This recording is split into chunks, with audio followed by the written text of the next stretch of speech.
Ayun, mapagpalang umaga po sa ating lahat. Good morning po. Good morning po. Welcome po sa ating mga bagong attendee. Ilan po sila? 3. Ako 3. 3. Four. Invite ni Marlon. Marlon. Marlon.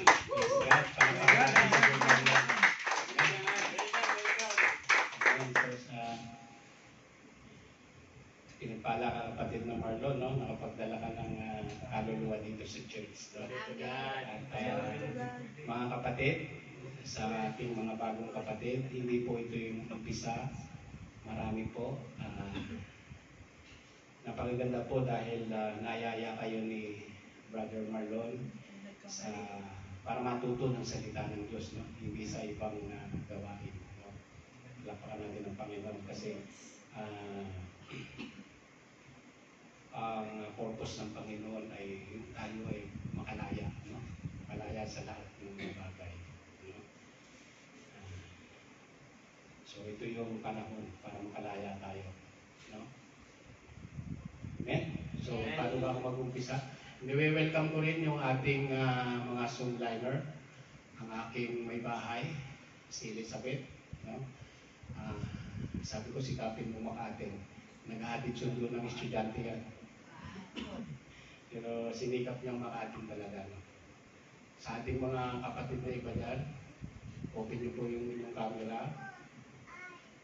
Ayan, si Sister Jen, Sister Mahan, si Ate Cha, Pastora Cha, namimiss ka na namin. No?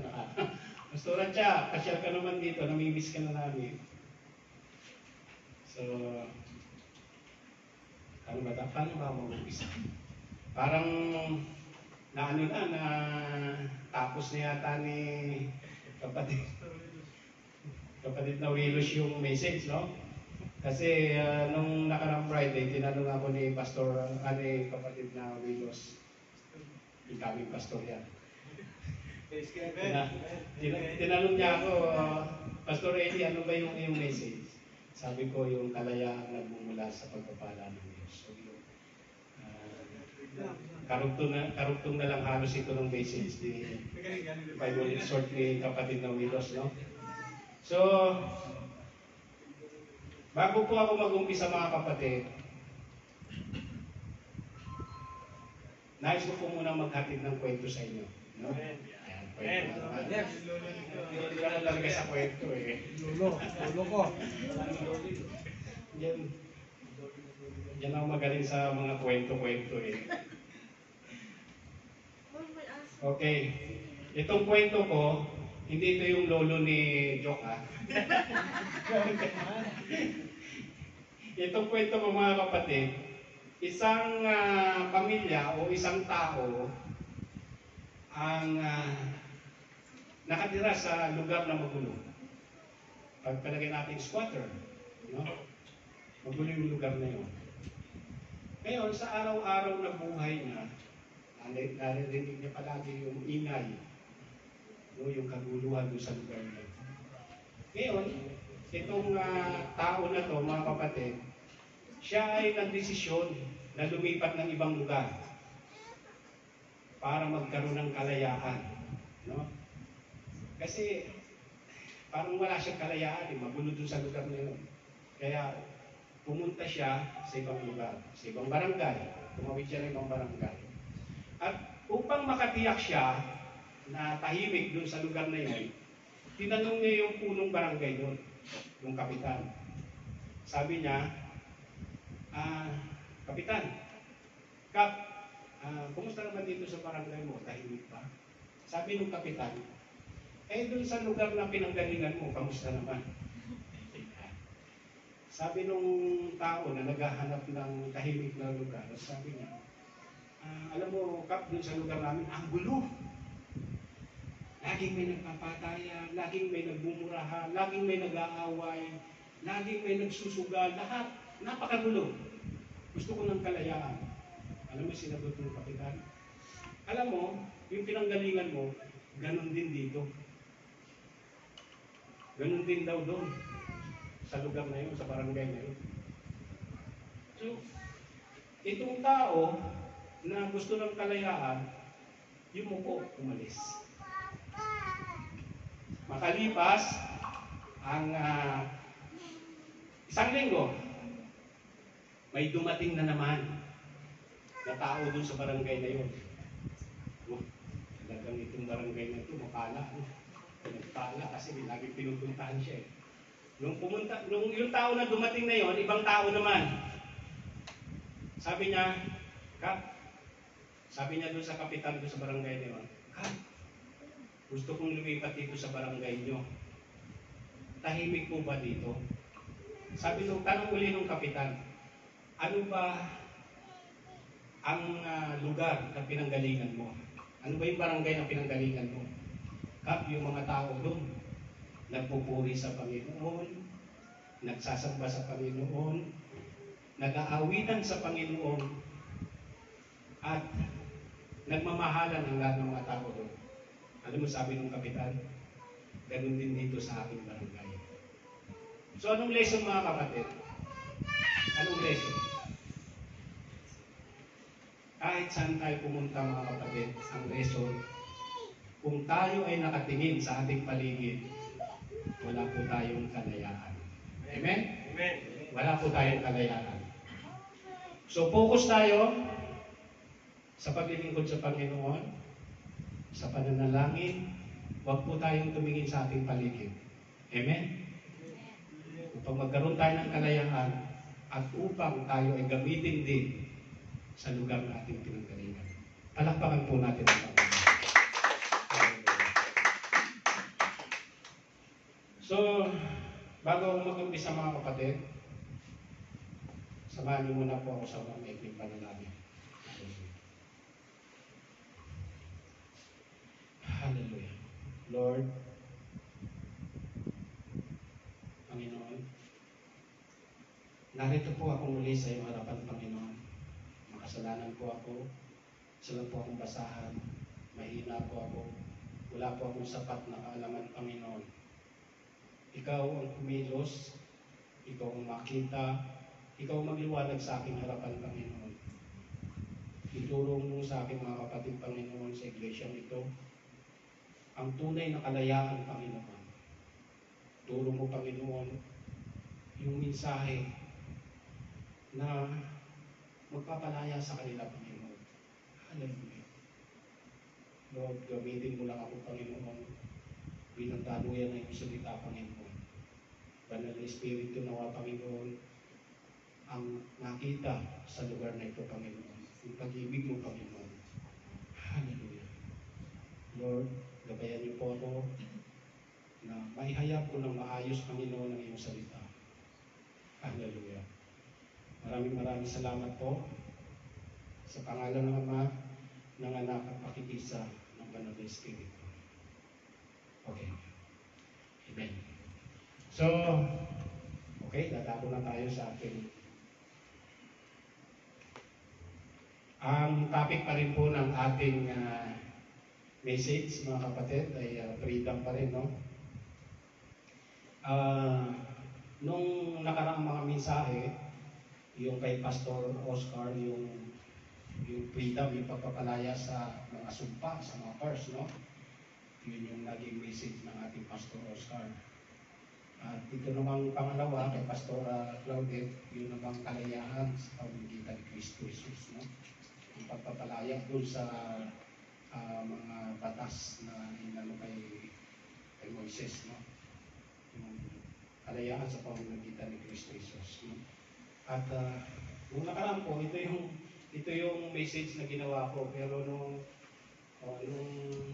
na-message na ni Pastor Claudette, nag-isip ako ano kaya yung message na i-deliver ko. So nanalangin ako habang nag-aawitan, habang natatapos yung ating gawain ng nakarang Friday, nanalangin ako. Tumulong ako sa Panginoon. Sabi ko, Lord, turuan mo ako kung ano yung susunod na mensahe na ipararating mo. No? So, ito yung binigay sa akin ng Panginoon. Ang freedom that comes from God. So, ang pagpapala o kalayaan na bumula sa pagpapala Diyos. Palapakan po natin ang Panginoon. Ang key-verse po natin ay matatagpuan po natin kung sa binanggit ni Pastor Will, ni Pastor Wilos. Ni kapatid na Wilos, no? Doon sa John 8:32. Hanggang 9 dapat yan.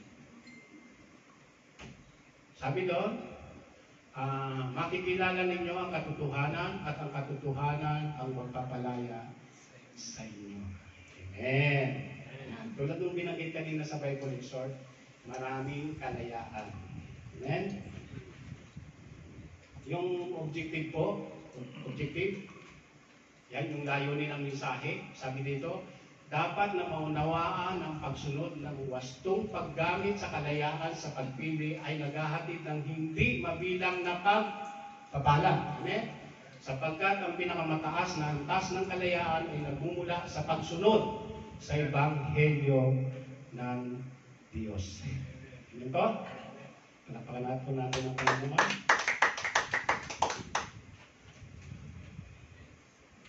So, makikita dyan sa ating objective, yung pinakamataas daw na antas ng kalayaan ay yung pagsunod natin sa ating Panginoong Jesus. Amen po? Sa ating Diyos. Amen?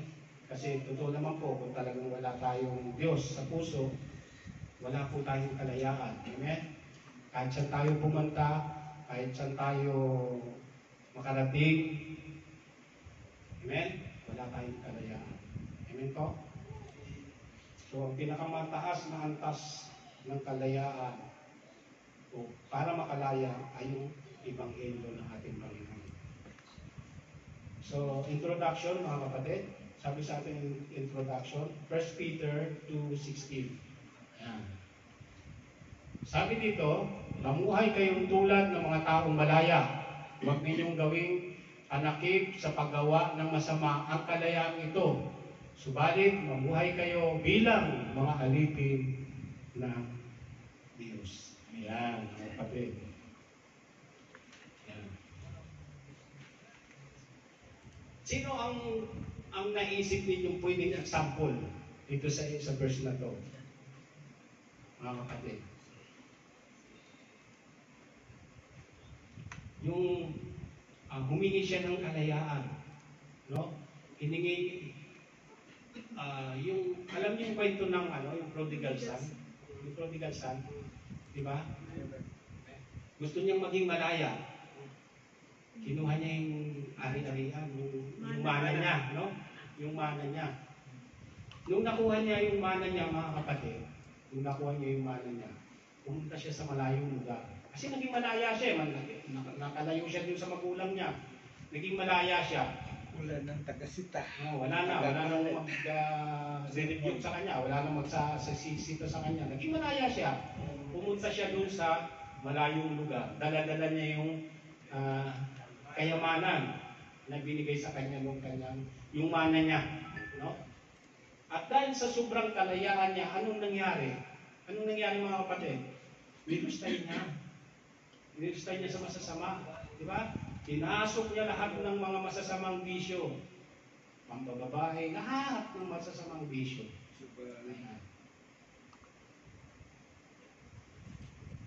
Nung pinasok niya yon mga kapatid, dahil sa sobrang kalayaan niya, naubos ang kanyang ari-arian. No? Naubos. Nawala lahat. Kung nawala lahat, ano yung naging bunga? Naging tagapag-alaga siya ng baboy. Dahil sa kahirapan, dahil wala siyang makain, pati pagkain ng baboy, kinain niya. Kita niyo mga kapatid, ito yung kalayaan sa libutan. No? Makasariling kalayaan. Makamundong kalayaan. Amen? Sabi dito sa ating introduction mga kapatid, hindi nangihimasok ang Diyos sa ating kalayaan sa pagpili. Ayan. Ayan po, sabi ng Panginoon. Sabi po dito sa ating introduction, hindi nangihimasok ang Diyos sa ating kalayaan sa ating pagpili. Subalit, pinahihintulutan tayong maranasan ang mga magiging bunga ng ating mga pagpili. Ang kalayaan. Okay, ang pagpili ng kalayaan.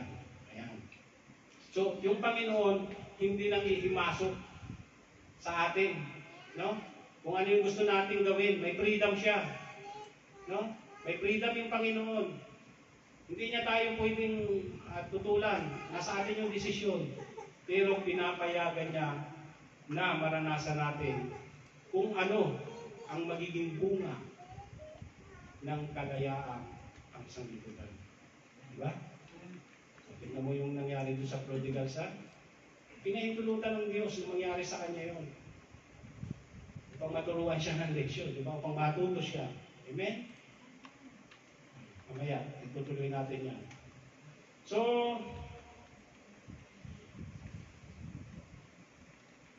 katulad nitong prodigal son, ano pa yung mga worldly freedom? Ano pa ba yung mga worldly freedom? Marami, di ba? Marami. Yung kalayaan ng mga kriminal, di ba? Yung mga nakakulong. Ayan. Gusto nilang lumaya. Di ba? Gusto nilang lumaya. Pero gumawa sila ng kasalanan. Dahil sa sobrang kalayaan nila, katulad nitong prodigal son, nakulong sila. Di ba? Pero gusto nilang lumaya. Ito yung worldly freedom. Pangalawa, yung pang-aabuso ng katungkulan. Ito yung mga leader ng gobyerno. Di ba? Nagkakaroon ng iba't ibang protesta. Di ba mga kapatid? Yung kung nababasa nyo sa news, yung nangyari sa Bangladesh ngayon. Yung sa kanilang presidente na babae, si Hasina. Di ba? Nagprotesta yung mga kabataan dahil gusto nila ng kalayaan sa pang-abuso ng gobyerno nila. Nung sila nagprotesta, anong ginawa ng government nila? Pinagpapatay lahat. 100 mahigit yung napatay. Binasakir. Kung makikita nyo dun sa news, dun sa helicopter, pinagbababaril yung mga tao dun sa baba. O, di ba? So dahil sa sobrang paghawak sa katungkulan, sobrang pagyakap sa kanilang kapangyarihan, maraming tao ang gusto ng kalayaan. Di ba mga kapatid? Amen. Maraming gusto ng tao ang kalayaan at ang iba ay nagwis ng buhay. Sa ating gobyerno, nangyari din yan. Yung panahon ni Marcos, di ba? Nagkaroon din ng protesta. Nagkaroon ng martial law, di ba? Marami din ang nagwis ng buhay dahil sa kalayaan. Di ba? At maaaring mangyari pa rin hanggang ngayon yan. Dahil hanggang ngayon napakagulo ng bansa natin. So, nakita natin ang worldly freedom. Di ba? Yung kalayaan ng mundo. Nakita natin mga kapatid. So ano pa? Yung kalayaan sa mga mamamahayag. Di ba? Yung freedom of speech. Di ba? Yung tinatakpan yung kanilang bibig sa pamamahayag, sa paghahatid ng mabuting balita, paghahatid ng balita. Di ba? Kailangan din nila ng kalayaan para maibigay nila yung gusto nilang ipahatid sa mga tao na balita. Pero ang iba, sila ay tinatakpan, sinasakan. Diba? So isa rin yan sa mga kalayaan ng mundo. Ano pa?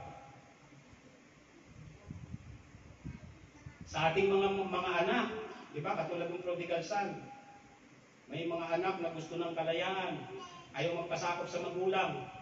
Di ba? Sumunod. Ayaw sumunod. Hindi pinapansin. Di ba? Hindi nakikinig sa mga payo, hindi nakikinig sa mga pangaral ng magulang. At ang gusto nila, sila ang masunod. Sila yung mas mataas. Di ba? Ayan. So anong nangyayari? Anong nangyayari sa kanila? Di ba maraming napapahamak kung nakikita niyo yung news, may mga pinapatay, may nakikita sa sa ilog, nakalutang, Sa di ba? tubuhan. Sa tubuhan. Ngayon, may bagong balita, yung namatay, nakapatay Negros. sa tubuhan. Sa Negros. Oh. Sumag. E paano gusto nila ng kalayaan? Ayaw nilang makinig sa magulang. Pumupunta sila sa mga Tropa. tropa, sa mga barkada, sa inuman. Di ba? Kawai. So anong nangyari? Anong itinuro ng kalayaan, makamundong kalayaan sa buhay nila? Amen? Kapahamakan. Oh. Ano pa? Ano pang kalayaan? Makamundong kalayaan. Ang maaari nating example. O ito yung kalayaan sa mga hindi pa mananampalataya sa mag-asawa. Di ba?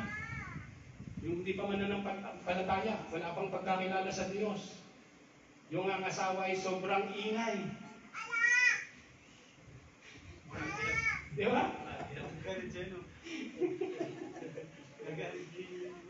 Alam niyo po, nung year 1997 siguro yun, o year 1996.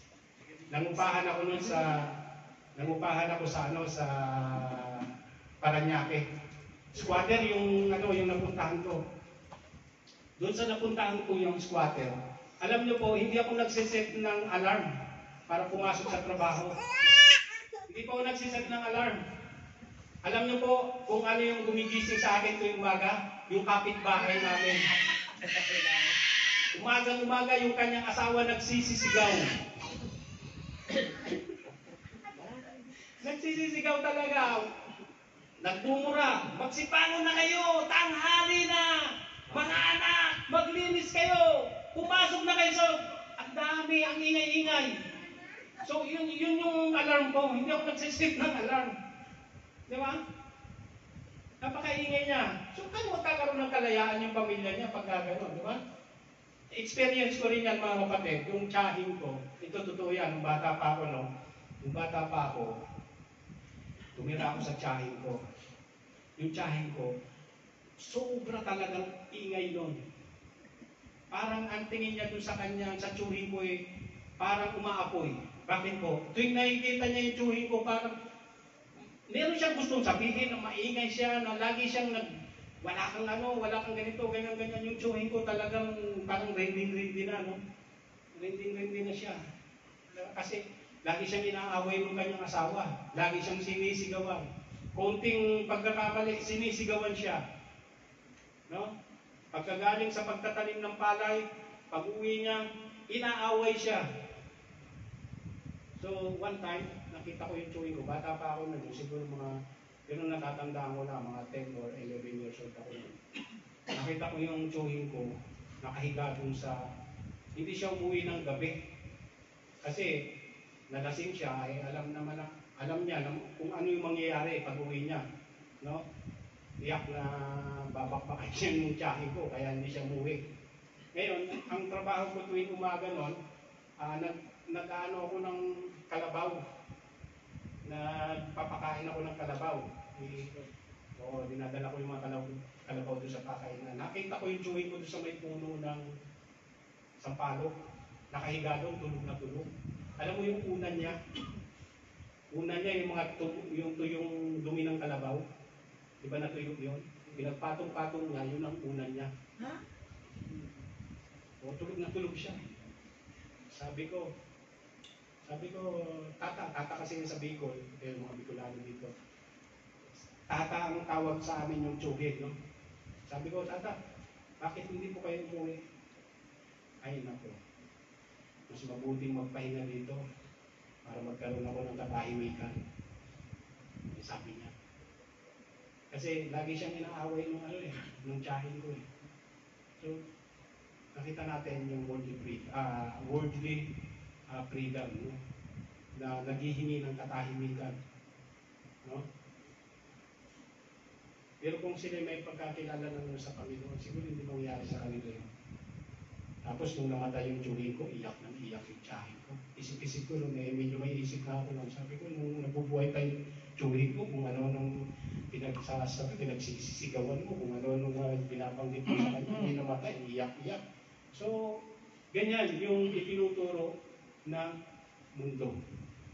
Amen? Kaya napaka-importante mga kapatid, ang tayo ay mayroong Kristo sa puso. Amen? Kasi hindi po mangyayari kung may Kristo sila sa puso eh. Amen? Sa mga lalaki, may mga babae, may mga asawang babae na napakabait. No? Napakabait nila. Ito namang mga asawang lalaki, mapang-abuso, uuwi ng lasing. Yan, so ito yung mga makamundong ito yung mga makamundong gawain ng sanlibutan. No? Uuwi ng lasing yung kanilang asawa, lalaki, aawayin nila yung kanilang asawang babae. No? Sasaktan pa nila. So, nasa ng kalayaan? Amen? Nais ko pong basahin sa inyo itong Proverbs 21:9. Sabi dito, patungkol ito dun sa mga babaeng laging maingay, laging inaaway ang asawa. Sabi dito, lalong maigi ang tumahan, Proverbs 21:9. Supporting verse to, no? Sabi dito, lalong maigi ang tumahan sa sulok ng bubungan kaysa palalong babae sa maluwang na bahay. Ayan. Sabi dito mga kapatid, sa Proverbs 21:9, mas mabuti pa daw yung tumahan sa malawak, sa bubungan, kaysa sa bahay na maluwang na may palalong babae. Ayan. Yan yung sinasabi ng Proverbs 21:9. Ayan. Para to sa mga babae, walang tigil ang bibig sa ingay, sa pag-aaway, inaaway niya palagi ang kanyang asawa. No? Para ito sa mga babae, walang puso walang puwang sa puso niya ang Panginoon. Amen? So, sa mga lalaki naman, na mga wala rin yung pagkakilala sa Panginoon, meron ding verse dyan. Sabi dito sa mga lalaki, ibigin ninyo ang inyong asawa gaya naman ni Kristo na umiibig sa iglesia at ibigay ang kanyang sarili dahil sa kanya. So, bilang mga Kristiyano, bilang may puso, may Kristo sa puso, ibigin ninyo ang inyong mga asawa. Amen? Katulad din ng pag-ibig nyo sa iglesia. Amen po? Amen. Huwag nyo maawayin. Amen? Pag sinabing maglaba na. Hindi na nagsasabi. Pag sinabing maglinis na para walang away. Amen? Kasi nga, ibigin ninyo ang inyong asawa. Amen? Ayan po yung ating introduction. Ayan po yung ating yung mga worldly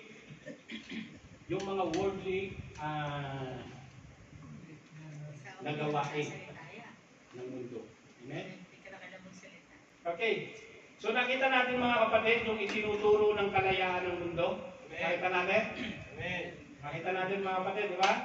Ngayon, tapos na po tayo sa ating introduction. Papasok po tayo sa point sa ating main division, no? Okay. Ang number 1 po ng ating main division ay ang number 1 po nito, sabi dito, mga kalayaang nagmumula sa pamamagitan ng pagpapala ng Diyos. Yan. Mga kalayaang nagmumula sa pamamagitan ng pagpapala ng Diyos. Ayan, no? Voluntarily coming to God. Amen? So, ang number 1 po natin sa ating point, number 1 natin, ay yung voluntaryong paglapit sa Diyos. Ayan, voluntaryong paglapit sa Diyos. Mababasa po natin yan sa aklat ng Marcos. Ayan, Marcos, chapter 2, verse 1 hanggang 5. Ayan. Pinaiksi namin ni Jaya kasi masyadong mahaba. So, dito sa chapter 1, verse chapter 2, verse 1-5. Sabi po dito, nung time na yon, pumasok sa Capernaum yung Panginoong Hesus. Part pa rin ito ng pangangaral ng Panginoon. No? Part pa rin ito ng pangangaral ng Panginoon. So, yung unang point natin, voluntaryong paglapit sa Diyos, ito po yung lumpo, no? Mamaya yung ating babaeng dinudugo, medyo nag-advance ako. Mamaya yun. Ito po yung lumpo. Itong lumpo na ito, usong siya ng 4 na mga kaibigan niya. No? Kasi gusto niyang gumaling. At dahil nga yung Panginoong Hesus ay nangangaral, maraming mga pagtitipon, nasa loob siya ng bahay. No? Nung siya nasa loob ng bahay, mga kapatid, maraming tao, hindi makapasok yung mga bumubuhat sa kanya para maipagamot sa Panginoon yung lumpo na ito. So anong ginawa nung kanyang mga kaibigan? Tinanggal niya yung bubungan ng bahay. Tapos nung tinanggal niya yung bubungan ng bahay, inilubos niya. Ibinaba nila yung lumpo doon sa tapat mismo ng Panginoong Hesus. No? Yan. Nung siya makababa doon, sabi dito at maraming nagkakatipon, pat hindi makakasya kahit na pintuan man at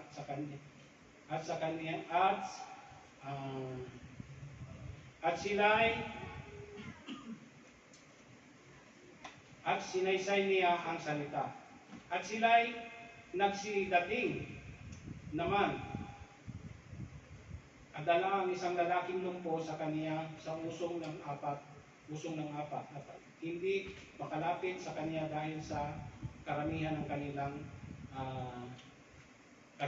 karamihan ng tao. Binakbak ang bubungan ng kanilang kinaroroonan ng yaoy. Kanilang masira ay inihugos. Ano po yung inihugos? Yung binaba, no? Inihugos nila ang higaan na kinaihigaan ng lumpo. At pagkakita ng Panginoon, sabi dito, at pagkakita ng Panginoong Hesus sa kanilang pananampalataya ay sinabi sa lumpo, "Anak, pinatawad na ang iyong mga kasalanan."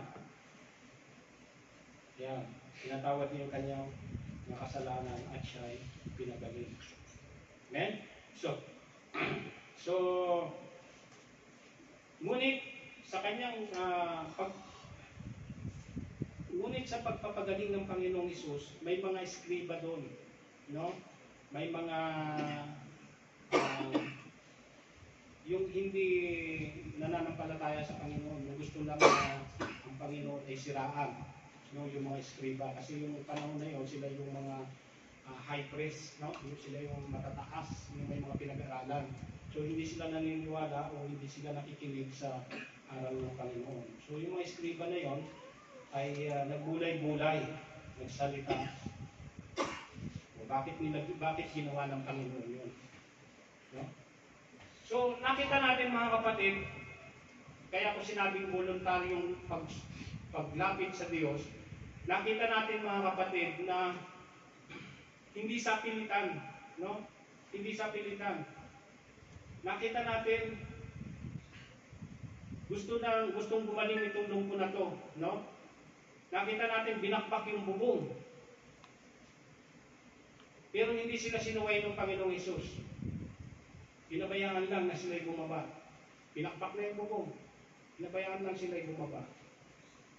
So, yung faith o yung paniniwala ng lumpo na ito sa Panginoong Hesus ay nanggaling sa kanyang puso. Amen? Nanggaling sa kanyang puso. Voluntaryo siyang lumapit, gumawa siya ng paraan. Amen, mga kapatid? Amen. So tayo bilang mga Kristiyano, bilang mga tao, o bilang mga wala pang pagkakilala sa Panginoon, kapag narinig natin ang salita ng Diyos, at gusto natin ng makalaya sa lahat ng mga problema sa ating buhay, voluntaryo po tayo lumapit sa Panginoon. Amen? Marami pong mga kapatid ang nag-iimbay, marami pong mga salita ng Diyos ang makikita natin sa social media at pwede natin kapulutan ng aral. Amen? Yakapin natin yun.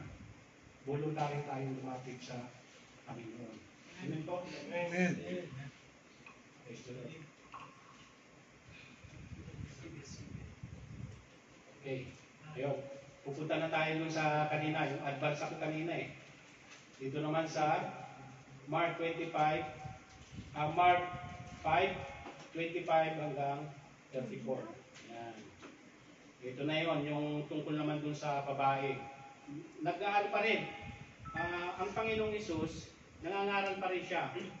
Patuloy yung kanyang pangangaral. Ngayon, pinamagatan ko itong, yung point 2 natin, pinamagatan ko itong be strong. No? Maging matibay. Amen? Be strong. Yung una natin, voluntaryong paglapit sa Panginoon. Di ba? Ang pangalawa natin ay be strong, maging matibay. Amen? So, ito na yung kwento ko kanina, no? Na may isang babae, nangangaral ng Panginoon noon, papunta yung Panginoong Hesus dun sa bahay ni Jairo, kasi nga yung kanyang anak na babae ay namatay. So, gusto ng Panginoong Hesus na pagalingin yun dahil sa faith ni Jairo, yung leader doon sa lugar na yun, no? At sa kanyang pagpunta doon, mga kapatid, may isang babae na 12 years nang dinudugo. Yan. Yung 12 years na yun na babae na dinudugo, mga kapatid, ay nung nalaman niya, nung nabalitaan niya, nung narinig niya na ang Panginoong Hesus ay nagpapagaling, no? Lumapit siya sa Panginoon. Kasi po, napakarami na niyang pinuntahan. Naubos na yung kanyang ari-arian. No? Wala nang natira. Ayan, kung mababasa natin yung verse, no? Wala nang natira sa kanya.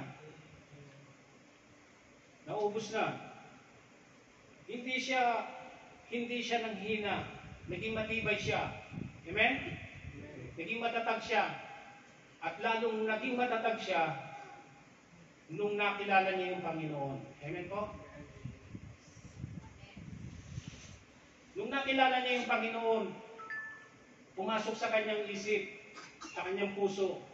Sabi nitong babaeng dinudugo na to, kahit man lang sana, dulo ng damit ng Panginoon, kahit man lang sana sinulid ang mahawakan niya, ay gagaling siya. Amen.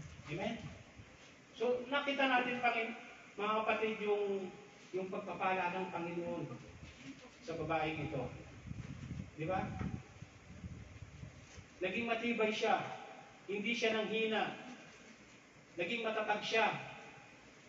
At mas lalong naging matatag siya nung nakilala niya yung Panginoon. Sa buhay natin, mga kapatid, hindi natin kailangan maghina. Amen po? Kahit dumanas tayo ng napakaraming pagsubok. Amen? Ilang taon na tayong dumaranas ng mga pagsubok sa buhay. Gusto natin ng kalayaan. Di ba? Bakit tayo nandito sa ibang bansa? Bakit po tayo nandito sa Middle East? Di ba?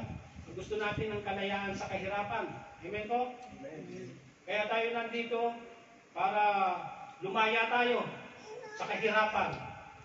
Amen? Nagiging matatag tayo. Amen? So, mga kapatid, tulad ng babae na ito, tulad ng aral ng babae na ito, mga kapatid, ay ganun din naman sana sa buhay natin. Amen, mga kapatid?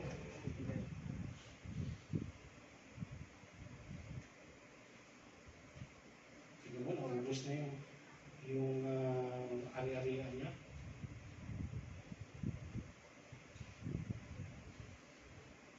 Ano yung sinabi ng Panginoon doon sa verse 28? Ano yung promise? May dalawang promise yung Panginoon. Sabi niya, sinabi ng Panginoon sa 28, sapagkat sinabi niya, mahipo ko man lamang ang kanyang damit ay gagaling na ako. Ayan. Yun yung nasa isip niya. Yun yung promise ng Panginoon na nasa isip niya. At pagdakay, naampat ang kanyang agas at kaniyang naramdaman sa kanyang sa katawan na magaling na siya sa salot. Ayun, naramdaman niya na magaling na siya sa salot. Ano yung sabi ng Panginoon? Yung promise sa kanya. At sinabi niya sa kanya, anak, pinagaling ka ng pananampalataya mo. Lumaon kang payapa at gumaling ka sa salot. Amen? Praise the Lord. Palakpakan po natin ang Panginoon. Ayan, mga kapatid. Maraming promise ang Panginoon sa buhay natin. Amen? Kailangan lang nating maging strong. Maging matibay. Amen po? Huwag tayong susuko. Huwag tayong tutulad sa mga nababalitaan natin. Dumanas ng matitinding problema, nagpakamatay. Amen? Mga kinikilalang tao, may mga maraming nasa kanila lahat, maraming pera, di ba? Lahat nasa kanila, pero nagpapakamatay pa rin sila. Dahil wala silang Panginoon sa puso nila. Amen? Nagiging mahina sila. Amen? So maging matibay po tayo mga kapatid. Palakpakan po natin ang Panginoon.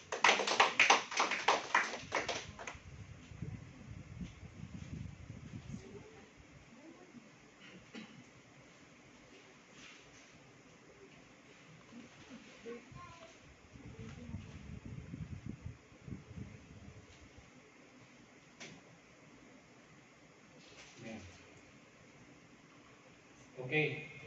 Ang pangatlo,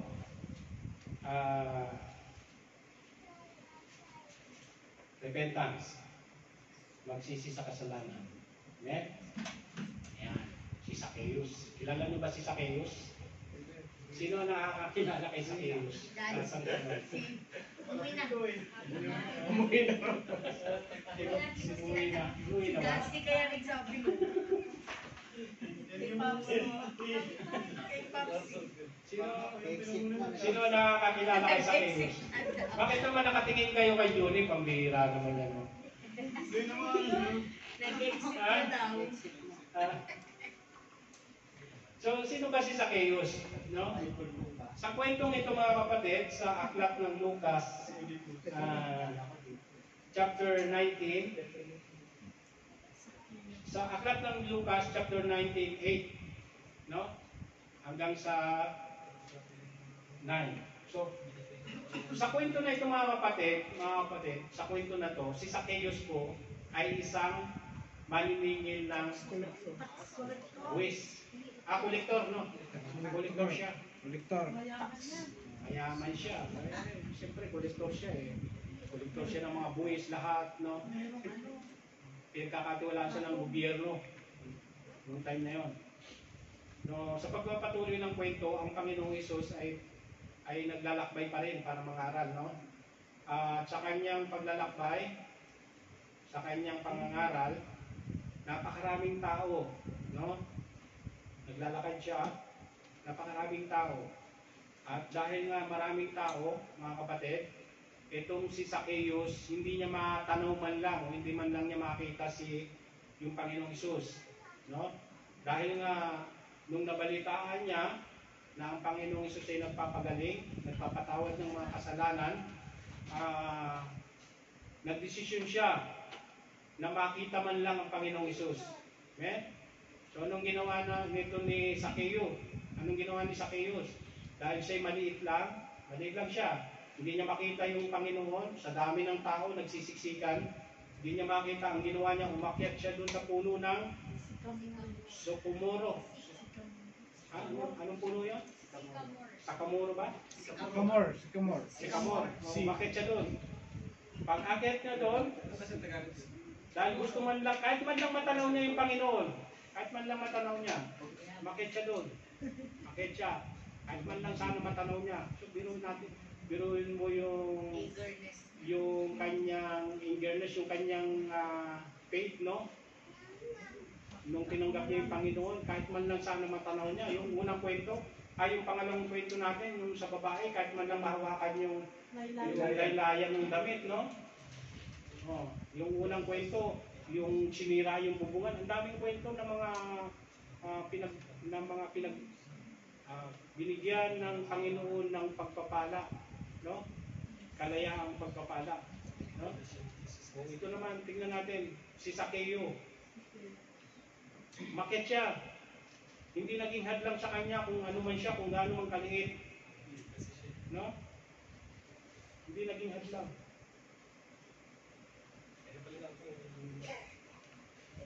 O sabi dito sa verse 8, medyo kinumpress lang po natin to para ano natin yung oras natin, makonsume ng maayos. Sabi dito sa verse 8, at si Sakeo ay nagtindig at sinabi, Panginoon, narito. Ito na yung kasi nung time na yung mga kapatid, yung time na yun, nung umakit siya doon sa puno, lumapit sa kanya yung Panginoong Sus. Sabi niya, bumaba ka dyan, Sakeo, bumaba ka dyan. Nais kong tumuloy sa bahay mo. Bumaba yung si Sakeo, pinatuloy niya yung Panginoong Sus doon sa kanyang bahay. At nung pagtuloy doon sa bahay niya, ni Sakeo, pagtuloy ng Panginoon sa bahay ni Sakeo, sinabi ni Sakeo sa verse 8, sabi dito, at si Sakeo ay nagtindig at sinabi, Panginoon, narito, Panginoon, ang kalahati ng aking mga pag-aari ay ibibigay ko sa mga dukha, at kung sakalit makasingil akong may daya sa kanino mang tao, ay isasauli ko ng makaapat. Amen? Sabi sa verse 9, at sinabi sa kanya ni Jesus, dumating sa bahay na ito ngayon ang kaligtasan, ang pagkaligtas, sapagkat siya ay anak din naman ni Abraham. Amen. So nakita natin yung pagsisisi ni Sakeo, no? Yung pagtanggap niya sa Panginoon, no? So sa kwento, mga kapatid, si Sakeo ay makasalanan, no? Makasalanan siya, mandaraya, lahat ginagawa niya, no? So sa kwentong ito mga kapatid, papaano ba rin tayo naging Sakeo sa ating buhay? Paano rin ba tayo naging makasalanan? Nung tayo ay wala pang pagkakilala sa Panginoon.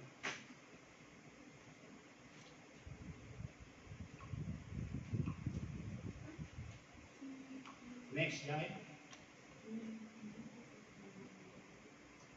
Ayan. Paano tayo naging Sakeos nung hindi pa kilala ang Panginoon? Nung hindi pa natin kilala ang Panginoon. Paano ba tayo naging Sakeos? No? Number 1, child of Satan. Anak tayo ng Satanas. Amen? Ayan. Sabi diyan, ang diablo ang iyong ama at ang kagustuhan niya ang ibig ninyong gawin. Noon pa man ay mamamatay tao na siya. Hindi siya umanig sa katotohanan kailanman sapagkat walang puwang sa kanya ang katotohanan.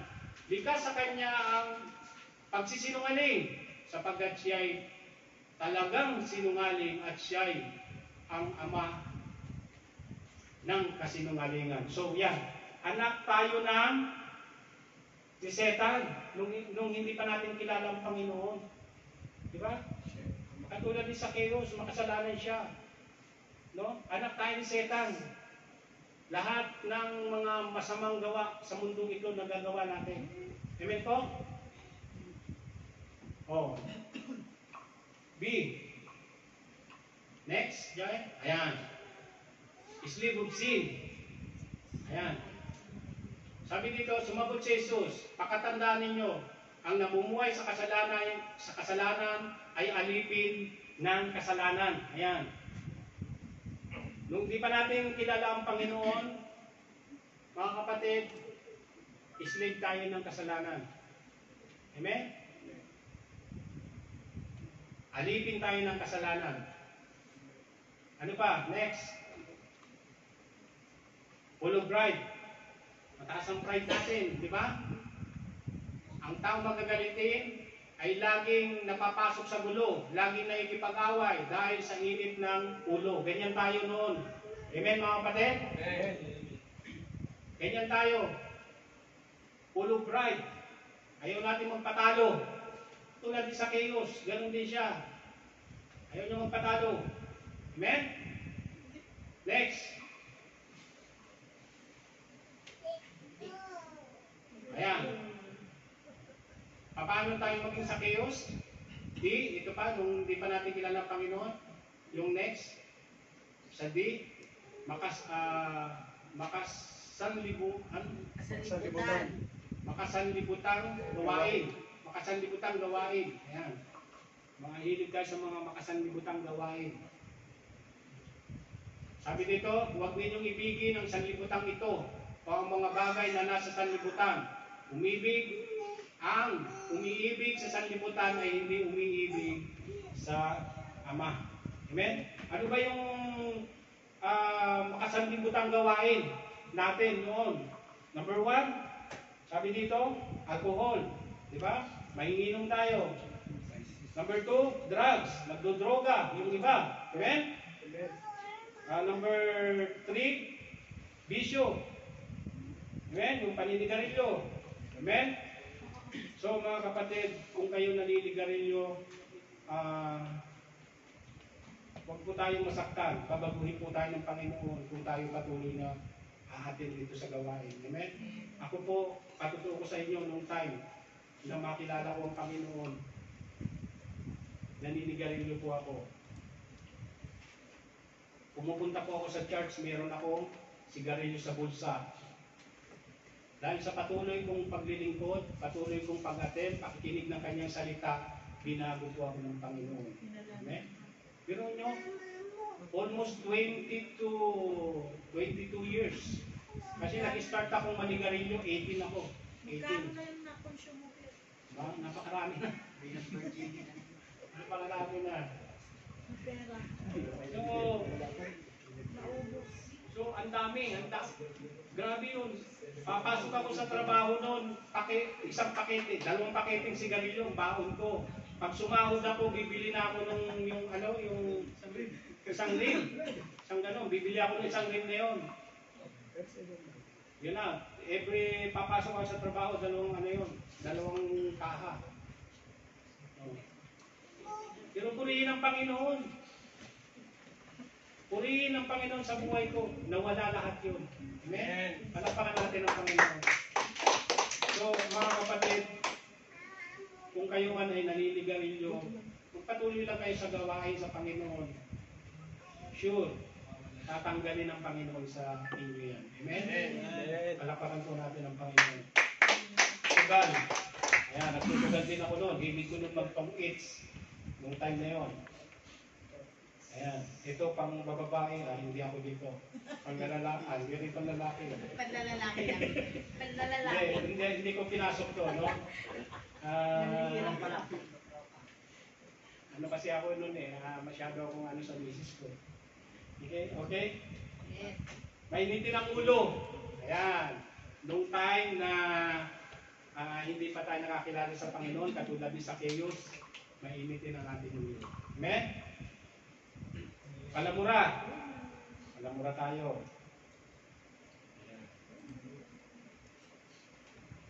Selfish. Yung pride, may pride tayo. Yun, yung nabanggit natin kanina. Amen? So ito po yung mga old natin, mga kapatid. Nung di pa natin kilala ang Panginoon. Kung gaano tayo kasalanan. Kung gaano tayo naging makasalanan. Amen? Pero dahil nung nakilala natin ang Panginoon, mga kapatid, tinanggap natin ang pagpapala niya, ang blessing niya. Amen? Nakalaya tayong lahat sa mga ito. Amen po? Natanggap natin ang tunay na kalayaan na nagmumula sa Panginoon. Palakpakan po natin ang Panginoon.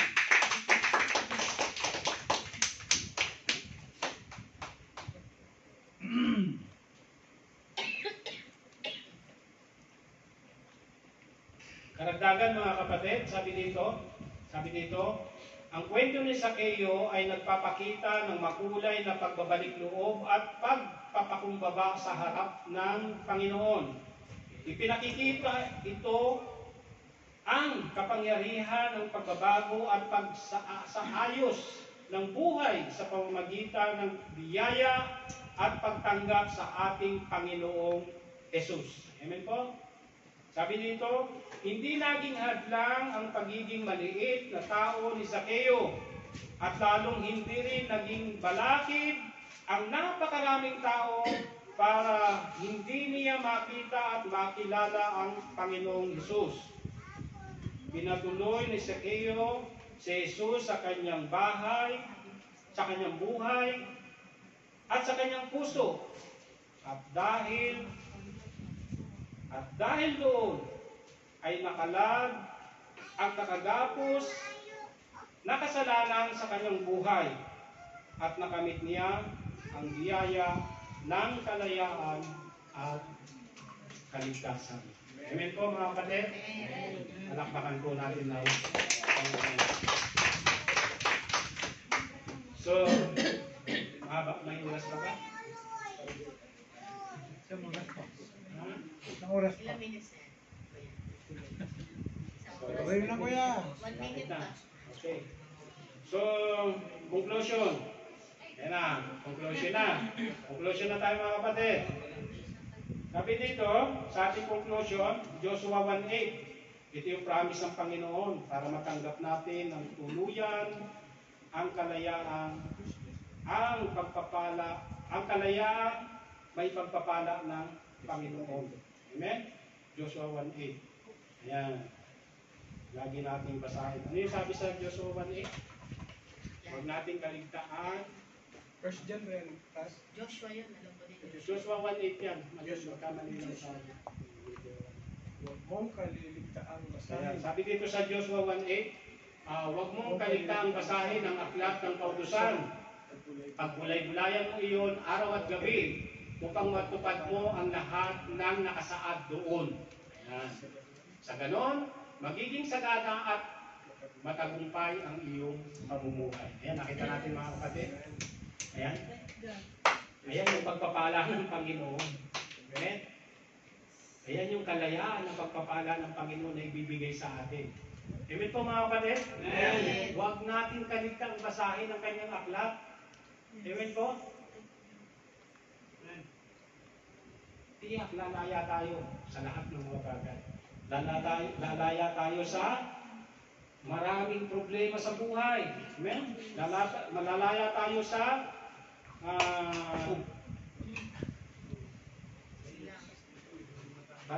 lalaya tayo sa problemang pinansyal. Amen? Ayan. Amen. Malaya. Pagka lagi nating binabasa ang salita ng Diyos, lalaya tayo sa lahat ng bagay. Amen? Problemang pinansyal. Amen po? Lalaya tayo dyan. Lalaya tayo sa nagiging stress na tayo sa mga kasama natin sa trabaho. Lalaya tayo doon. Amen? Pag lagi natin binabasa ang salita ng Diyos. Lalaya tayo sa nagiging stress na tayo sa ating company. Di ba? Sa ating mga boss, sa ating mga manager. Amen? Lalaya tayo doon. Amen. Lalaya tayo doon pag lagi natin binabasa ang salita ng Diyos. Amen? Amen. Magiging matagumpay tayo. Amen? Sa lahat ng mga bagay, lalaya tayo. Malinis ba? At higit sa lahat mga kapatid, pagsikapan po natin ang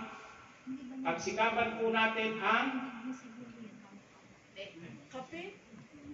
magkape palagi. Jai, sabi ko last year eh. Sa application natin yan, mamaya yan Jai. So, pagsikapan natin mga kapatid ang laging dadalo sa mga pagtitipon. Joshua 1:8. Amen? Amen. Sa mga Bible study, prayer meeting. Amen po? Amen. Sino yung mga member kayo rito sa Bible study? Amen. Ayan sila. Yung mga member ko sa Bible study, meron na po akong 6 na itinuro sa kanila. No? Amen. ng mga parable ng Panginoong Hesus. Amen. At ililipat ko na yung pagtuturo kay Brother Saldi, no? Bago ko ilipat kay Brother Saldi ang pagtuturo, magkakaroon kami mamaya ng exam.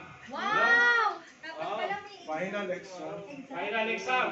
At doon sa final exam na yon, sinabi ko sa aking mga member, sinabi ko sa aking mga member, no? Sabi ko sa kanila, isulat ninyo yung mga natutunan nyo, yung application, interpretation, lahat ng natutunan ninyo. Observation, isulat nyo. Sabi ni Julie, Pastor, perfect na kami niyan lahat kasi susulat namin. Sabi nila, yun ang gusto ko. Bakit gusto kong isulat ninyo yan mga kapatid? Bakit gusto kong isulat nyo? At bakit gusto kong pagandahan kayo ng sagot? Bakit po? Kaya ako pinasulat sa inyo yan dahil gusto ko darating ang panahon yung mga sagot ninyo yung sa exam na yon ay gagamitin ninyo dito sa harap. Yes.